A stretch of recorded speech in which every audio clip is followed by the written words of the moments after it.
Second layer around us, happiness block ചെയ്യുന്ന പുറത്തുനിന്നുള്ള നമ്മുടെ രണ്ടാമത്തെ ലെയർ ലിമിറ്റിംഗ് ബിലീഫ്സ്. കഴിഞ്ഞ വീഡിയോയിൽ നിങ്ങൾ പറഞ്ഞിരുന്ന എക്സസൈസ് എല്ലാം നിങ്ങൾ ചെയ്യുമെന്ന് വിശ്വസിക്കുന്നു. ഈ വീഡിയോയിൽ നമുക്ക് കുറച്ചുകൂടെ ടിപ്സൊക്കെ പറഞ്ഞു തന്നിട്ട് ഈ ലിമിറ്റിംഗ് ബിലീഫ്സ് ആയിട്ട് റാപ്പപ്പ് ചെയ്യാം.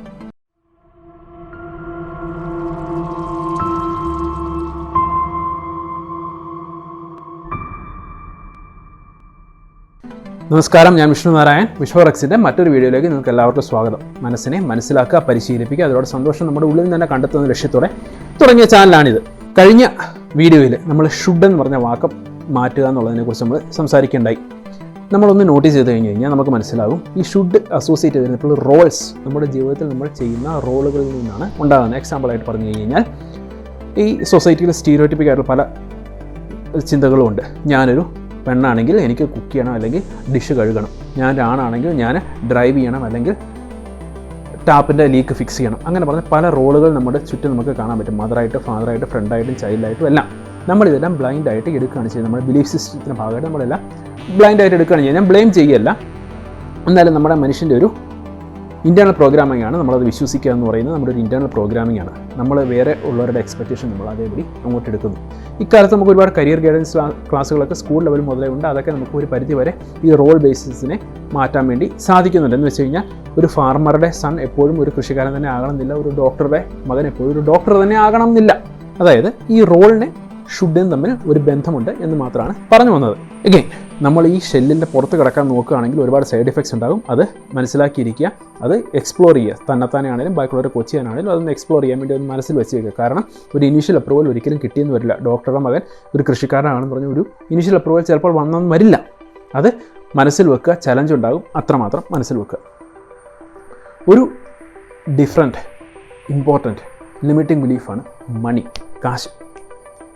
ഒരുപാട് കാര്യങ്ങൾ എനിക്ക് ചെയ്യണം, പക്ഷേ എനിക്ക് കാശില്ല. ആ ബിലീഫ് നമ്മൾ ബ്ലോക്ക് ചെയ്യുകയാണ്. അങ്ങനെ വരുന്നുണ്ടെങ്കിൽ ഒരു സ്റ്റെപ്പ് പുറകോട്ട് എടുക്കുക. ആ ഷെല്ലിൻ്റെ പുറത്ത് കിടക്കാൻ വേണ്ടിയിട്ട് നമുക്ക് വേറെ എന്ത് ഡിഫറെൻ്റ് ആയിട്ട് ചെയ്യാൻ പറ്റും എന്ന് നോക്കുക. നമ്മളൊരു കാര്യം റിയലി ഇഷ്ടപ്പെട്ട് ചെയ്യുന്നൊരു കാര്യമാണെങ്കിൽ ഒബ്വിയസ്ലി നമ്മളതിൽ എക്സ്പേർട്ടായിരിക്കും. നമുക്ക് കൂടുതൽ പേ കിട്ടും, ഇൻഡസ്ട്രിയിൽ കൂടുതൽ പേ കിട്ടും. ഒന്ന് ആലോചിച്ച് നോക്കൂ. ഒരു ഡിഫറെൻറ്റ് സിനറിയോ സിനിമയിലൊക്കെ ക്ലീഷയായിട്ട് എപ്പോഴും പോർട്രേ ചെയ്യുന്നൊരു കാര്യമാണ്. നമ്മുടെ ആർട്ടിസ്റ്റ്, വളരെ പാവപ്പെട്ട ആർട്ടിസ്റ്റായിട്ട് നിൽക്കുന്നവർ, അവർ ഇപ്പോഴും പൂവറായിട്ടാണ് നിൽക്കുന്നത്, അവർക്ക് മണിയുടെ പ്രശ്നമുണ്ട് എന്ന് നോക്കുക. അപ്പോൾ അതിൻ്റെ ഡീറ്റെയിൽ അനാലിസിസ് നമ്മൾ ചെയ്ത് നോക്കുക. നമുക്ക് എല്ലായിടത്തും എക്സ്ക്യൂസസ് കണ്ടുപിടിക്കാൻ സാധിക്കും. പക്ഷേ ഇതിൻ്റെ ഡീറ്റെയിൽ അനാലിസിസ്, ഇപ്പോൾ 6 സിഗ്മ പോലുള്ള പല കാര്യങ്ങളും നമുക്ക് റൂട്ട് കോസിലേക്ക് ചെല്ലുന്നതിനായിട്ട് നമ്മൾ ഡീറ്റെയിൽ അനാലിസിസ് നോക്കിക്കഴിഞ്ഞ് കഴിഞ്ഞാൽ പല കാരണങ്ങൾ കണ്ടേക്കാം. ആൾക്കാർ ചെയ്യുന്ന കാര്യങ്ങളിൽ അവരിട്ടിരിക്കുന്ന ക്രിയേറ്റിവിറ്റി, അവരുടെ ഡിഫറെൻറ്റ് വേ ഓഫ് ഓറിയൻറ്റേഷൻ, വേറൊരു പുതുതായിട്ട് എന്താണ് അവർ ചെയ്യുന്നത്, ക്ലവറായിട്ട് അവരെന്ത് ചെയ്യുന്നു, ആ എഫേർട്ടിന് വേണ്ടി അവർ ചെയ്യുന്നു. അവർ കോമ്പറ്റീഷന് വേണ്ടി എന്തൊക്കെ ഇതാണ് ചെയ്യുന്നത്, എന്തൊക്കെ കോമ്പറ്റീഷന് വേണ്ടിയിട്ട് കോമ്പറ്റീഷൻ മുന്നിൽ നിൽക്കാൻ വേണ്ടി അവരെന്തൊക്കെയാണ് ചെയ്യുന്നത്, അതോ അവരുടെ ദാരിദ്ര്യം അവർ അക്സെപ്റ്റ് ചെയ്ത് വെച്ചിരിക്കുകയാണോ.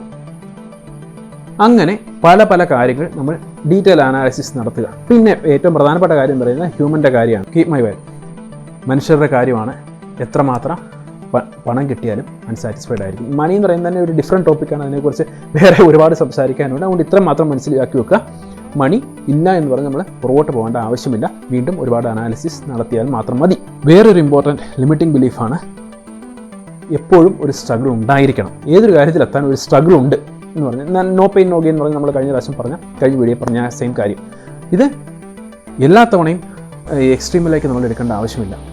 ഇത് ലിറ്ററലി യാതൊരു കാരണവശാലും എടുക്കേണ്ടതല്ല. നമ്മൾ റെസ്പോൺസിബിളായിട്ട് ജീവിച്ചു കഴിഞ്ഞ് കഴിഞ്ഞാൽ എല്ലാ കാര്യം ലൈൻഡ് അപ്പ് ആയി വരും. ആ പെയിൻ എന്ന് പറയുന്ന വാക്കാണ് ശരിക്കും കൺഫ്യൂസ് ചെയ്യുന്ന ആൾക്കാർ. ആ പെയിൻ എന്ന് പറയുന്നത് റീപ്ലേസ് ചെയ്യുക, ഹാർഡ് വർക്ക് അല്ലെങ്കിൽ റെസ്പോൺസിബിലിറ്റി ആയിട്ട് റീപ്ലേസ് ചെയ്യുക. അത്ര തീരുന്ന കാര്യമേ ഉള്ളൂ. സ്ട്രഗിളിനെ സക്സസിൻ്റെ ഒരു ഫ്യൂവലാക്കി എടുക്കുക. വേറൊരു പെർസ്പെക്റ്റീവ് ചിന്തിച്ച് നോക്കും. നമുക്ക് ശരിക്കും ഈ സ്ട്രഗിൾ വരാൻ വേണ്ടി വെയിറ്റ് ചെയ്യണം. എന്തിനു വേണ്ടി? മുമ്പോട്ട് പോകാൻ വേണ്ടിയിട്ട് വെയിറ്റ് ചെയ്യണം. സക്സസ്സിലേക്ക് പോകാൻ വേണ്ടി വെയിറ്റ് ചെയ്യണം. പെയിൻ പറയുന്നൊരു റിക്വയർമെൻ്റ് ആയിട്ട് നമ്മളങ്ങനെ വിശ്വസിച്ചിരിക്കണം. അങ്ങനെ അതിൻ്റെ ആവശ്യമുണ്ടോ? ഇതൊക്കെ ഒന്ന് ചിന്തിച്ച് നോക്കുക. അപ്പോൾ ഫിലോസഫീസൊക്കെ ഇത്രയും മതി. ഇനി നിങ്ങൾ നേരത്തെ കംപ്ലീറ്റ് ചെയ്ത എക്സസൈസ് ചെയ്യുമെന്ന് വിശ്വസിക്കുന്നു. അടുത്ത ഗോൾ എന്ന് പറയുന്ന ബിലീഫിനെ എഴുതുക എന്നുള്ളതാണ്. മാക്സിമം ട്രാൻസ്പെറൻ്റ് ആയിരിക്കാൻ ശ്രമിക്കുക ഈ എക്സസൈസ് ചെയ്യുമ്പം. ആദ്യത്തെ എക്സസൈസ് ഐ കോണ്ട് എന്നതിനെ ഹൗ ക്യാൻ ഐ എന്ന് വെച്ച് റീപ്ലേസ് ചെയ്യുക. ഈ ടെർമിനോളജി മാറ്റുന്നതനുസരിച്ച് നമ്മുടെ ബ്രെയിൻ ഒരുപാട് പോസിബിലിറ്റീസ് തുറന്നു വരും. നമ്മൾ എന്താ ചെയ്യേണ്ടത്? 5 കാര്യങ്ങൾ ഇങ്ങനെ റീപ്ലേസ് ഉള്ള 5 കാര്യങ്ങൾ എഴുതുക. പ്രിൻ്റ് ഔട്ട് എടുത്ത് എഴുതിക്കുക. നമ്മൾ സ്വയം ആണെങ്കിൽ എഴുതുക. രണ്ടാമത്തെ എക്സസൈസ്, വാട്ട് ഇഫ്സ് മാറ്റുക. വാട്ട് ഇഫ് എന്ന് പറയുന്നത് മിക്കവാറും നെഗറ്റീവ് വേയിലായിരിക്കും നമ്മൾ യൂസ് ചെയ്യുന്നത്. What if he stops talking to me, എന്നോട് മിണ്ടാതിരുന്നെങ്കിലോ, എൻ്റെ ജോലി പോയെങ്കിലോ, അങ്ങനെയുള്ള പല കാര്യങ്ങൾ കാരണം നമ്മൾ സന്തോഷം നമ്മൾ വേണ്ടെന്ന് വെക്കും, ഈ വാട്ട് ഇഫിൻ്റെ ഫിയർ കാരണം. അതൊരു പോസിറ്റീവായിട്ട് നമുക്ക് എങ്ങനെ മാറ്റാം? What if I get A promotion, what if അയാൾ എൻ്റെ ബെസ്റ്റ് ഫ്രണ്ട് ആയെങ്കിലും, അങ്ങനെ പറഞ്ഞ് നമുക്ക് മാറ്റാം.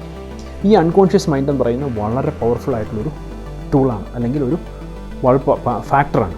അത് നമ്മൾ എന്ത് പറയുന്നോ അതിനെക്കുറിച്ച് നോക്കാൻ തോന്നും.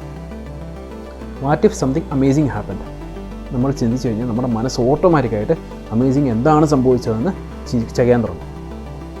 അതുപോലെ തന്നെയാണ് നെഗറ്റീവായിട്ട് ചിന്തിച്ചാൽ സംഭവിക്കാൻ പോകുന്നത്. നമ്മൾ എന്താ ചെയ്യേണ്ടത്? ഇനി ഈ എക്സസൈസ് ചെയ്യേണ്ടത് വേഗം അമേസിങ് ആയിട്ടുള്ള വാട്ട് ഇഫ്സ്, അല്ലെങ്കിൽ നല്ല വാട്ട് ഇഫ്സ്, നമ്മൾ ചിന്തിക്കാൻ വേണ്ട വാട്ട് ഇഫ്സ് എഴുതുക. പഴയ ചീത്ത വാട്ട് ഇഫ്സ് എഴുതുക. അതിനെ റീവയർ ചെയ്ത് എങ്ങനെ നല്ല വാട്ട് ഇഫായിട്ട് എഴുതാൻ പറ്റുന്ന 2 കാര്യങ്ങളും എഴുതി വെക്കുക. ഈ എക്സസൈസ് കംപ്ലീറ്റ് ചെയ്യുക. ഈ എക്സസൈസുകളിലൂടെ നിങ്ങൾക്ക് ലിമിറ്റിംഗ് ബിലീഫ്സ് ഹാൻഡിൽ ചെയ്യാൻ പറ്റും എന്നാണ് എൻ്റെ വിശ്വാസം. അത് എനിക്ക് ഹാൻഡിൽ ചെയ്യാൻ പറ്റി, നമുക്ക് ഹാൻഡിൽ ചെയ്യാൻ പറ്റും എന്നാണ് വിശ്വാസം. അടുത്ത ആഴ്ച നമുക്ക് ഈഗോ ആൻഡ് ഐഡൻറ്റിറ്റി എന്ന് പറയുന്ന പുതിയ ലെയർ എക്സ്പ്ലോർ ചെയ്യാം. ഈ വീഡിയോ നിങ്ങൾക്ക് ഇഷ്ടപ്പെട്ടെന്ന് വിശ്വസിക്കുന്നു. ഇഷ്ടപ്പെട്ടെങ്കിൽ ലൈക്ക് ചെയ്യുക, നിങ്ങളുടെ നിർദ്ദേശങ്ങളും അഭിപ്രായങ്ങളും കമൻറ്റ് ചെയ്യുക. So until we meet next time with another video. Stay happy, keep smiling, bye by.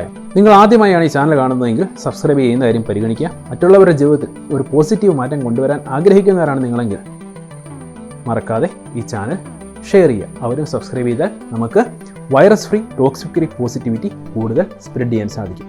നമ്മുടെ എല്ലാ ഇനിഷ്യേറ്റീവ്സും പ്ലേലിസ്റ്റായിട്ട് അറേഞ്ച് ചെയ്തിരിക്കുന്നതാണ്. ചാനൽ ചെക്ക് ചെയ്യുക.